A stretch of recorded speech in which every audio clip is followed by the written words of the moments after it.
bienvenida a la periodista Marta César. Ella dirige La Otra Digital, así que La Otra Voz, que la encuentran como www.laotravozdigital.com, ¿no? ¿Cómo estás, Marta? ¿Qué tal? Buen día, ¿cómo estás, Mabel? Muy bien. Bueno, para hablar de violencia sexual, ¿no? Algo que es un tema bastante complejo. Sí, muy complejo y además que se da de una manera mucho más cotidiana de la que creemos, ¿no? Porque lamentablemente hay mucha gente, sobre todo mujeres, que son las principales víctimas de violencia sexual, que no se animan por distintas razones, sobre todo por vergüenza, por la estigmatización social, y no se animan a hacer las denuncias, ¿no? Eso es muy lamentable. Tenemos que decir que la violencia sexual es aquella forma de violencia que se da básicamente contra las mujeres, también se da contra niñas y niños, obviamente, que vulnera todos los derechos de las mujeres, haya acceso carnal o no, a decidir por su cuenta sobre su vida sexual. Esto normalmente se realiza mediante amenazas, intimidación, utilizando la fuerza, la violencia, e incluye la violación dentro del matrimonio. Hay mucha gente que quizás se sorprenda por esto, pero existe la violación dentro del matrimonio, Mabel. Después lo vamos a explicar un poquito a esto. Y también tenemos que decir que este tipo de violencia puede darse dentro del contexto de lazos parentales, es decir, dentro de la familia o no.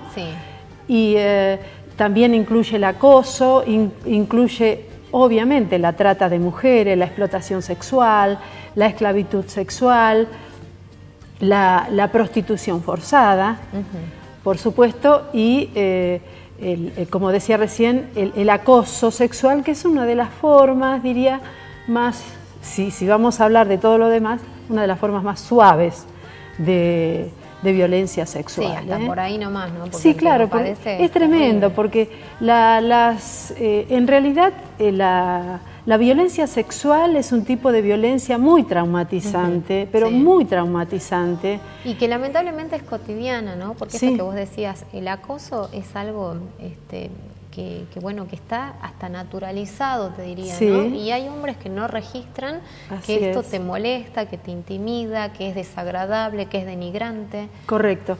Por eso todos los tipos de violencia sexual son muy traumatizantes, porque es un ataque a la dignidad de la mujer, a tu integridad sexual y a tu integridad psíquica también.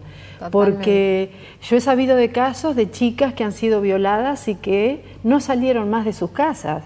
Aquí en Salta, porque los casos con los que he tomado contacto a lo largo de las décadas han ocurrido aquí en Salta.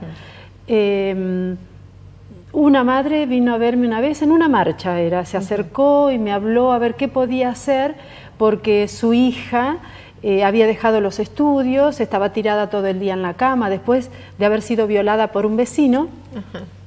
Y como la justicia demora y demora, esta chica no podía salir ni siquiera al almacén de la esquina, porque además esta persona junto a sus amigos se burlaba y continuaba amenazándola, como ella había hecho la denuncia, que la iba a volver a violar, con una impunidad total. Entonces esta jovencita entró en un estado de mucha depresión, muchísima depresión, además por el hecho de, yo no imagino qué debe ser que alguien te ataque sexualmente, ¿no? Con todo lo que eso significa.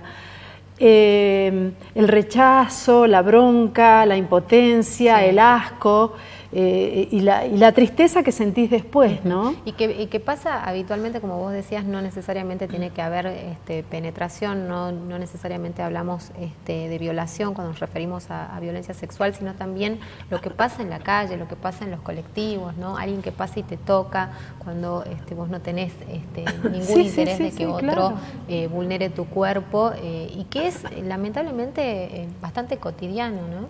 Así es. Sí, hay diferentes formas de agresiones sexuales. Una de esas es esa, el acoso callejero o el acoso en los medios de transporte. Es muy común ver que hay hombres jóvenes que se acercan a las mujeres y las rozan, le tocan la cola o le dicen cosas al oído, una cosa espantosa realmente que no tenés por qué soportar, ¿no?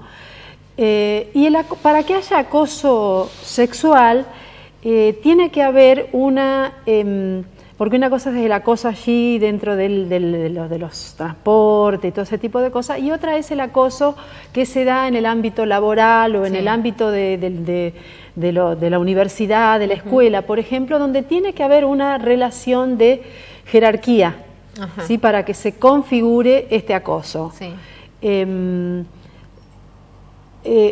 Puede ser tu profesor, puede ser tu jefe, y bueno, en relación a eso tengo que decirte que en algún momento, por ejemplo, recibimos denuncias de 2 chicas que se desempeñaban en un restaurante del shopping y el dueño de ese restaurante las obligaba a vestirse de una manera que las mostraba. Ahí había varios tipos de violencia, porque las obligaba a vestirse como si fueran un pedazo de carne en exposición. Quería unas polleritas demasiado cortas y unos escotes demasiado profundos que las chicas no querían vestir.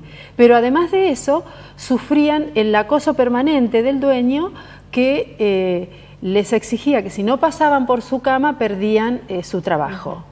Eso es terrible. Y eso pasaba en momentos, lamentablemente, en que el acoso sexual había sido legislado solo dentro del ámbito del trabajo de la administración pública. Luego, afortunadamente, se entendió, digamos, y se extendió la figura del acoso también dentro del ámbito privado, correcto. Es bastante difícil de probar de todas maneras, ¿no? Así que si alguien está viviendo una situación así y la quiere llevar a la justicia, sería bueno que guarde todas las herramientas, los elementos de prueba. Sí, porque normalmente, digamos, es de manera verbal, pero ahora con tanta tecnología... En general también es sin testigos, porque el acosador espera el momento, ¿no? Sí, bueno, a veces cuando se siente impune lo hace delante de las demás compañeras. Pero es muy difícil que un compañero de trabajo te salga de testigo, porque va a seguir trabajando, claro.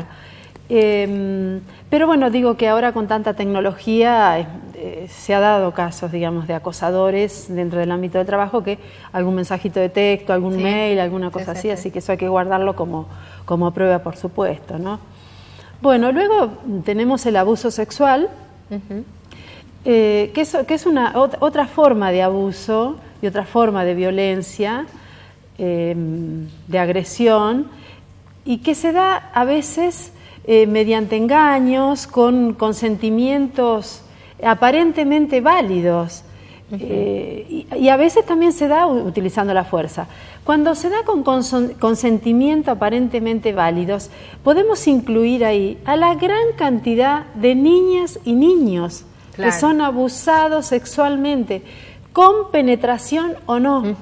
Se da con amenazas, se da con de pronto con invitaciones obscenas, permanentes, ¿no? Con caricias por ahí, subidas de tono, y digo subidas de tono, que no corresponden. Hay que saber delimitar cuáles son las caricias que un abuelo, que un padre, un padrastro, un vecino, un tío, un amigo de la familia puede dar y cuáles no. Porque si vemos a un abuelo que le mete la mano por debajo de la pollera a la nena, de su vestido, eso no es una caricia de un abuelo. Obviamente. Sí, ¿no? Eso hay que estar atentas a esas cuestiones. Y también se incluye dentro de este grupo, por allí, a las personas que tengan algún tipo de incapacidad mental, ¿no es cierto? Que pueden ser adultas, pero que tengan cierta discapacidad mental, que no entienden qué es lo que están haciendo y acceden, digamos, lo que dicen voluntariamente, a tener una relación sexual, cuando sabemos que allí hay una situación con demasiado desequilibrio, y es considerada muchas veces una violación. De hecho, en casi todas las veces es considerada una violación y un abuso sexual. Bueno, interesantísimo, recién pasábamos una imagen que decía, se le enseña a las mujeres a cuidarse de no ser violadas, pero no se les enseña a los hombres a no violar, ¿no? Que es lo que hemos mencionado muchas veces, el autocuidado, de estar, la tenemos en imágenes. Claro, porque, nuevo, ¿no? Exacto, porque es una...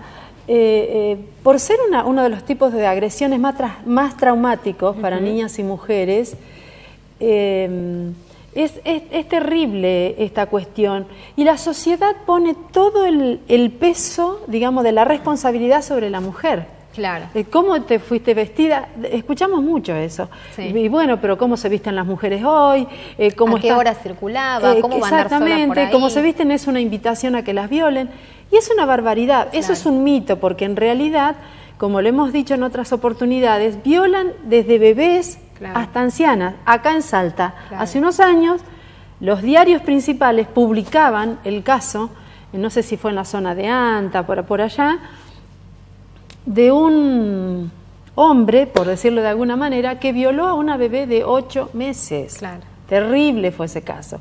Y después, también hace unos años atrás, supimos de otro caso de una anciana de 80 años que fue violada por un hombre en la zona de Vaqueros. Entonces, eso de que si las mujeres, ¿qué querés? Si las mujeres se visten con minifalda, van así, van así, ¿cómo no quieren que las violen? No es así. Tampoco podemos decir que el que viola a una bebé o el que viola a una anciana o el que viola a la mujer es un enfermo. No son enfermos, porque tenemos que aclarar que si decimos que es un enfermo, estamos particularizando el caso. Y esto es un grave problema social. Esto ocurre en muchos lugares. Sí. Entonces no es una enfermedad, para nada. Acá hay que comenzar a pensar ¿por qué?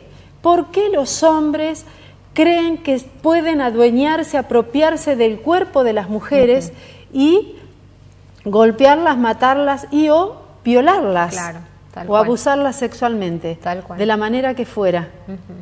Entonces, y no hay que justificar, como recién decíamos, ¿no? Esto de que por qué fue vestida así, el horario. Ah, no, pero ella se fue con él, ella se fue a su casa. Entonces, que vos ingreses a la casa de alguien no quiere decir que vayas dispuesta a cualquier cosa. No, de ninguna manera. De ninguna manera. Hablábamos recién de la violación dentro del matrimonio. Sí. Bueno, el hecho de que vos te cases con una persona no significa que pasás a ser propiedad de esa persona. Más allá de que hay muchas mujeres que todavía resuelven seguir firmando Juana Pérez de, no sé, González. No significa que sos propiedad del hombre. Eso también es una concepción bastante machista, ¿no? Afortunadamente, bueno, eso ya no, antes era obligatorio, ahora ya hace muchos años que no lo es. Pero de todos modos significaba algo eso también. Eso también dio pie, digamos, para alimentar esa idea de que cuando te casás vos pasás a formar parte de propiedad del hombre, y no es así.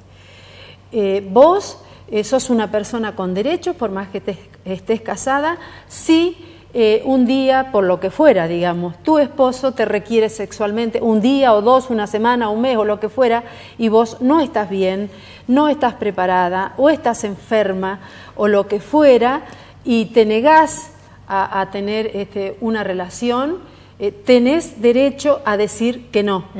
Y muchas veces ocurre que el hombre toma a la mujer por la fuerza. Eso es la violación dentro del matrimonio, que no debe ocurrir.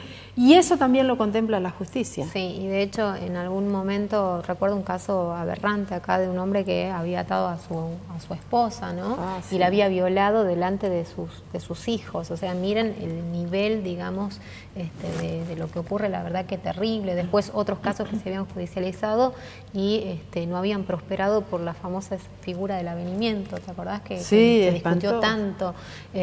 Así que, bueno, hay que tener en cuenta estas cuestiones, no hay que naturalizarlas, hay que denunciar lo que crean que les está pasando y sobre todo saber que esto no tiene por qué ocurrir, ¿no? Que tu cuerpo es tuyo, no se viola, no se mata, ¿no? Claro, así que creo que eso no se lo golpea. No se lo golpea, tal Correcto.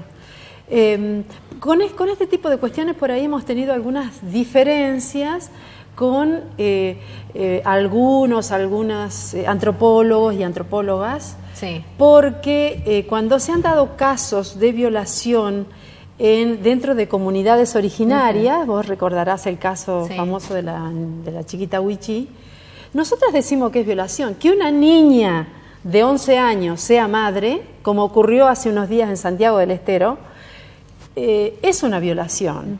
Porque ¿qué tipo de criterio, qué tipo de arbitrio puede tener una niña de 11 años para decidir sobre su sexualidad, si quiere tener relaciones sexuales o no? Bueno, hay antropólogos y antropólogas que dicen que hay que tener en cuenta las pautas culturales de esa comunidad y todo ese tipo de cosas.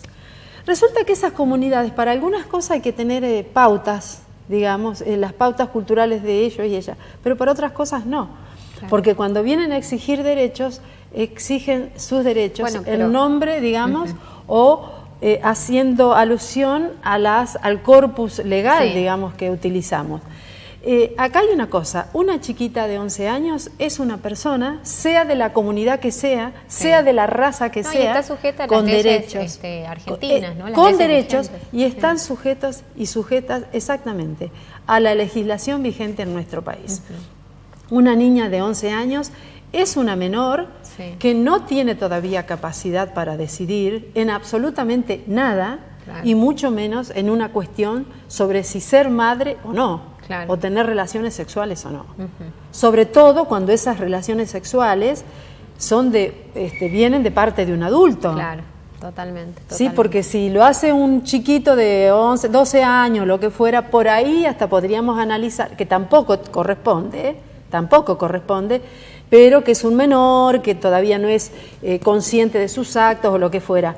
Pero ya que lo haga un menor, es un delito que hay que denunciar. Entonces, con respecto a esto, Mabel, tenemos que decirle a las mujeres, cuando sean víctimas de violencia sexual, que inmediatamente vayan a la policía. Si la policía no les quiere tomar la denuncia porque antes no pasaron por el médico, exijan que de todas las formas posibles que le tomen la denuncia.